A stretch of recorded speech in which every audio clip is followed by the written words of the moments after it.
So this is the Rabbit R1, and it's another AI in a box, and it's a sign of the times. So this thing here, it has a lot in common with the Humane AI pin, for better or for worse, but it's also supposed to have two specific things that are supposed to set it apart from that.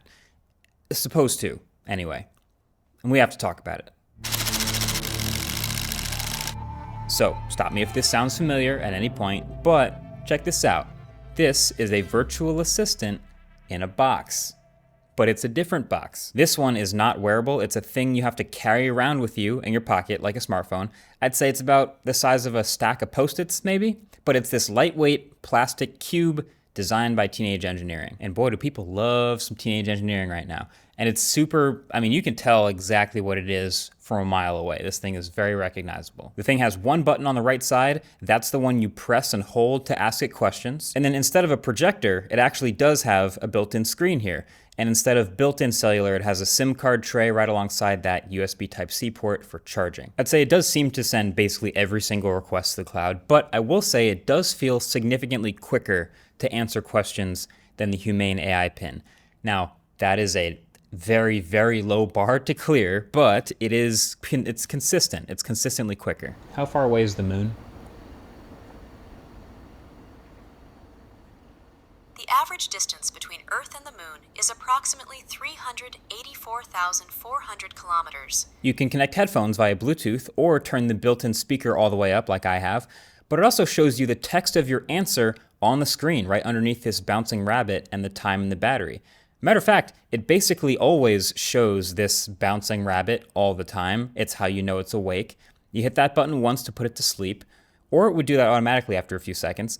Then hit the button again to wake it up. Boom, just the rabbit waiting for you there. And then to get to settings, there's no button to press for that. There's no gesture on the screen or anything. You just shake it like an Etch-a-Sketch. And as long as you do that, then from there you can scroll up and down with this scroll wheel and select with the button. That's how you get around the UI. So the other two things it has are the scroll wheel and a swiveling camera. So the scroll wheel for navigating around the UI instead of the screen is, I'll get to why it's odd in a second, but then of course the AI assistant is multimodal, and so you can use vision to answer questions about what it sees. So we've seen this before. With this one, you double tap to swivel it open and then press and hold to ask, I don't know, what type of plant is this? Taking a look now. The plant in the image appears to be a Monstera deliciosa, also known as a Swiss cheese plant.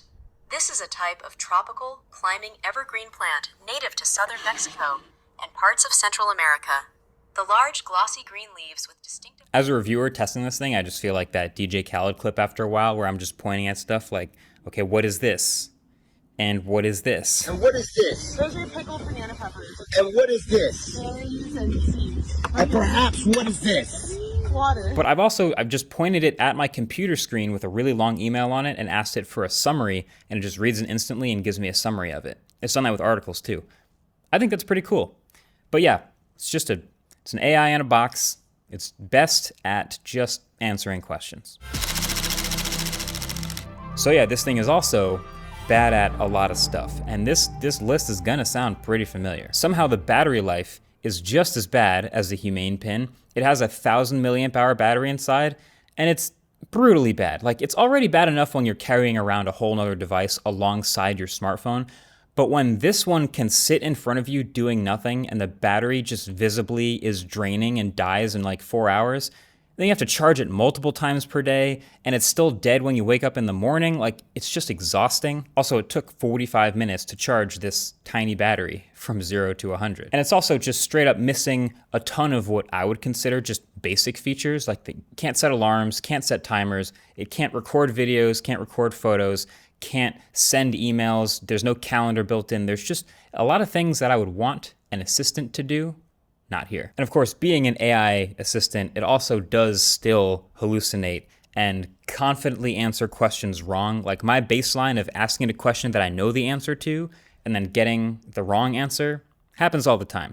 It's just one of the downfalls of this category. So this device was designed by Teenage Engineering, and they're really leaning into that. Like, that's why, I mean, it's this bright orange. It is really quirky, friendly looking device, I would say, intentionally. But yeah, they really love their analog controls. This scroll wheel here doesn't surprise me, but it's actually really frustrating to use. First of all, it protrudes out the back a little bit, as you can see, which looks kind of cool. But that means if it was really sensitive that it would actually scroll if you just put it down on a table or something. So they've dialed down the sensitivity of the scroll wheel, so it's actually super slow. Like there's a surprising amount of scroll motion required to go down one line in the settings. And then there's no haptic feedback here as you're scrolling to help you feel it out. So fine, okay, you can get used to that. You use the button to select, but then you've also noticed there's no back button anywhere on this device. So to go back up a level, you have to scroll all the way back up to the top every single time. That also gets annoying. And then to change brightness or volume, you actually need two hands. So you just go into brightness to select and you hold the button with one hand and then scroll the scroll wheel with the other hand to adjust brightness, which yeah, you can't do it with one hand. It works, so you can learn it and you can say, it's this quirky UI it's got going on, but I feel like a lot of these problems would be solved if this was a touchscreen. So what if I told you this is a touchscreen and they just don't really let you use it for almost anything? Like moving through these menus would be easier if I could just tap what I wanted to, right? Going back after a long scroll would be easier if I could just flip scroll back to the top of a list and hit back. But you can't. The only thing you can use the touchscreen for is basically typing on the keyboard in terminal mode. So with terminal enabled, you can turn it sideways, a keyboard pops up, and you can type your questions and get text answers, which is great. And you can move between letters with the scroll wheel. It's kind of a neat feature, I guess, but why can't we use the touchscreen for anything else? Is it just them trying not to look too much like a smartphone? Maybe. Probably. So, okay, what's the point? Why does this thing exist? If it's so similar to the other one that was also so bad, what are we doing here? And really there's two things that I think they're hoping will be the things that set it apart from the other one.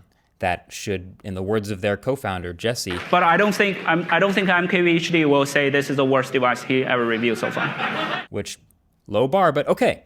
Those two things are the price tag and the large action model. So the Humane Pin was so easy for everyone to dunk on because it cost as much as a phone. It was $700 with a $24 a month subscription to not turn into a brick. It's just insane. So this one right here costs $200 and no subscription. So, okay, that hits a little different. But also, you can tell it's $200. First of all, you will need a separate SIM card to get it to work on cellular. So while there is no subscription fee for Rabbit to keep the device working, that is still a fee you're going to pay every month to get data outside of Wi-Fi. But then, okay, the unboxing experience is extremely minimal. It comes in a single cardboard box with a cassette tape looking plastic container that doubles as a stand, but there's literally nothing else. No charging brick, no USB-C cable, no stickers, no paper instruction manual, nothing at all. And then the R1 itself is made of plastic. Not to say that it's not built well, there's no flexing or creaking or anything like that, but it's definitely plastic. The camera, very basic. The speaker, very cheap. It's a low-end MediaTek chip inside, the same one that's in the Moto G8 Power Lite, which is like a $150 phone. Hardly any battery, as we learned, and no fancy fast charging or wireless charging. And it comes in one color, really bright orange, like this ridiculously saturated bright orange. I'm not even joking. The color you're seeing in this YouTube video on your screen, it's going to be the best I can do with my own color correction, but it's legitimately hard to photograph. Like the phone camera doesn't really turn saturation up high enough to really represent it accurately in real life. It's the brightest orange thing you've ever seen in your life. I guarantee it. Now, if you want something a little more low-key than the neon orange, channel sponsor Dbrand actually does have you covered here. I've got this black camo looking one here, and now the orange bits that show through are kind of like more accent pieces, which is pretty dope. But fun fact, Dbrand also collaborated with Rabbit ahead of the release to make sure screen protectors for this thing were also available on launch day. So that includes mine. If you want to check it out, screen protectors or skins for the R1, you can hit up the link below. But yeah, speaking of the screen, this is a 2.9-inch diagonal TFT screen with no auto brightness. So yeah, I think you get the idea. So you know how the Humane AI pin had no apps? Well, this thing also has no apps, but the other thing that they're hoping will separate it from the other stuff is what they're calling a large action model. So, large language models are just the words, the language that we use. So it's an AI that can take our natural language and process it and turn it into words in return. And that's how we interact with it.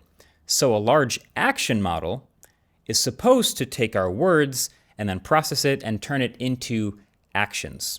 That's the theory. So it's basically going to be able to use apps for you like a human would, based on what you tell it to do. Now, importantly, this isn't the same as an API where, a company might work with the others to have some sort of a plug into their services so that they work together, because an API can be a little too restrictive or not give all the features or just not quite. There's lots of good reasons why they don't want to rely on an API. So what this is supposed to be doing is just going in and using the app just like a human, essentially with like a mouse and a keyboard. Think of it as like a virtual agent. Honestly, I think it's a really cool idea. I think it's a really, really cool idea. Large language models have been trained with all their data to talk back to us just like humans would, and some are very convincing. So a large action model, in theory, should be able to use these apps and services just like a human would, from Spotify to Twitter to your banking app to whatever else. It's already good enough at recognizing major UI elements like a play button or a buy button and things like that. So with enough training data, could get really good. With enough training data, could get really good. But the thing is, they don't have a ton of training data yet. So as of right now, they have made 4 apps available. 4. They have this online portal called the Rabbit Hole where you can log into and enable all of them: Spotify, Uber, DoorDash, and Midjourney. So the Rabbit can talk to these 4 apps and has a UI on the screen for doing so in the exact way that we're theorizing. So it'll play Spotify songs. Like I can ask it for a song and it'll try to play the right one, and it'll show you any info you need on the touchscreen to confirm or refine the actions you're taking. But even now, they kind of work. Like I've already had issues with it playing the wrong song. I've also seen other people already have issues with the DoorDash app getting things wrong, which is even more frustrating. I can't imagine how frustrating the Uber app messing up would be. It definitely seems like it needs more training data, and that's just for these 4 starting apps. Now, Rabbit says they have 800 different apps trained already, but they just haven't built a UI for it yet, so it's not available on the Rabbit yet. And so that's still in the works. Now, they've also theoretically started working on something called a generative UI, where essentially it can recognize what type of app it is and then build a UI for it so Rabbit doesn't have to. But that's also still theoretical and also on the roadmap and still in the works. And then if there's another app or service that you want your Rabbit to be able to do, like something for work or something super niche that you've invented, they've talked about something called teach mode, which is basically having the Rabbit watch you do what you want it to do on your mouse and keyboard, and then it learns from what you did and can then repeat your actions later, which is sick. But unfortunately, you can probably already see where this is going, teach mode is also not available as of right now. This is something they're still working on vetting and finishing, and so that's just later this year, also in the works. So as of right now, this device has none of that stuff. Just the 4 kind of half-working apps that we went over at the beginning. What are we doing here? Okay, I'm gonna try not to turn this into a rant, but I feel like we need to acknowledge at least that a lot of these tech companies are developing tech kind of backwards. Like they're delivering such unfinished products that it actually makes them nearly impossible to review. Like it feels like it used to just be make the thing and then put it on sale. Now it's like put it on sale and then deliver the half-baked thing and then iterate and make it better, and hopefully with enough updates then it's ready and it's what we promised way back when we first started selling it. And then this whole period in the middle is a mess. And it's across all kinds of product categories too. We've seen this with gaming. Like huge studios are delivering half-baked games saying, oh, it's an alpha version, like there will be updates, But meanwhile, it's a full-price AAA game that's just got an unacceptable number of bugs and issues. It's also happening with cars and vehicles getting announced and then delivering with like a half-finished state where you just don't get a lot of the features that you paid for. And they're eventually coming soon with a software update. You know, smartphones, obviously we've been seeing this for years, but it does seem like now more than ever, there's at least one feature, one major feature of every smartphone launch that gets announced, but that's not coming until later in the year. And now these AI-based products are at like the apex of this horrible trend where the thing that you get at the beginning is like borderline non-functional compared to all the promises and all the features and all the things that it's supposed to maybe someday be. But you still pay full price at the beginning, which is what makes it so crazy. And that sucks not only obviously for the people buying it at full price at the beginning, but also for reviewing these things in general. Like, how do you assess a product where the version of what's promised in like 3 years, what it could be, is amazing, but the version that's being delivered now is dog water? Like, how do you connect those dots? Do you even connect those dots? Are you supposed to give them the benefit of the doubt? I don't know. What are we even doing here? I mean, I guess on one hand, it is good that tech products, these things can get better over time and improve, and the thing you buy can be better tomorrow. That's all great. That didn't used to be true, and that's beautiful and everything. But on the other hand, it's just the other side of that coin is some very unfinished products being delivered, and I just feel like it's gonna get worse before it gets better. So let me just say, I am personally very excited by the idea of a super personalized AI assistant that can do everything that a human assistant could. That's my dream. I want that to happen, and I'm interested that these different companies are approaching it from different angles. And hopefully we'll get there eventually. But this is also so clearly going to take a lot of time and effort and technical development, and also a lot of data. Like I've said this already in the Humane review, I'm pretty sure, which is a good assistant needs to know everything about you, whether it's human or virtual. Like it needs to know your preferences and your location and what you're doing and what you like to do and every single little thing. It's so much data. So as for the Rabbit, I think that's why they focused on getting the price so low. Like this stuff is all a tough sell because you're taking a gamble on what the product could be someday. But for the pin, you have to drop $700 and $24 every month on the chance that it might someday get there. Like that's a lot of money. But for this cute little thing, $200 feels like a much easier investment to make, a much easier pill to swallow to just take a gamble on it. And on the off chance it turns out to be awesome in a couple of years, it'll feel like it's worth it. You know, on the chance that some of those 800 apps are super useful, or, you know, even though you already have a smartphone, maybe the teach mode lets it do something with a single button press that you could never dream of before, then it could be totally worth it. The whole situation reminds me kind of if you look back at the beginning of when Tesla started shipping cars with all the autopilot stuff. They were selling cars and they got popular for other reasons. It was a good electric car with good range and a good charging network. And then people started sort of beta testing this autopilot stuff, and Tesla starts collecting millions of miles and hours of data from how it works in the real world. And so all of that data help their systems learn and get the head start that they need on trying to make the best autopilot software. So the Rabbit, I'm sure, would like to use their price advantage and get as many of them out into the real world as possible, into people's hands so they can start beta testing and having it trained and getting good at a variety of tasks. But the Rabbit's problem is it doesn't have like the other reason why people would get it anyway today. So it's like a kind of a chicken and egg problem. So if you want my advice, you've heard it before. Buy the product based on what it is today and not what it's promised to be in the future. And with this category, that's like the hardest thing to do, the hardest thing to keep in mind because the promise is so big, but that's still my advice. And I guess we still also have yet to see what big companies like Google and Apple are gonna try to do in this space probably this year. So with all of that, we'll see. Thanks for watching. Catch you in the next one. Peace.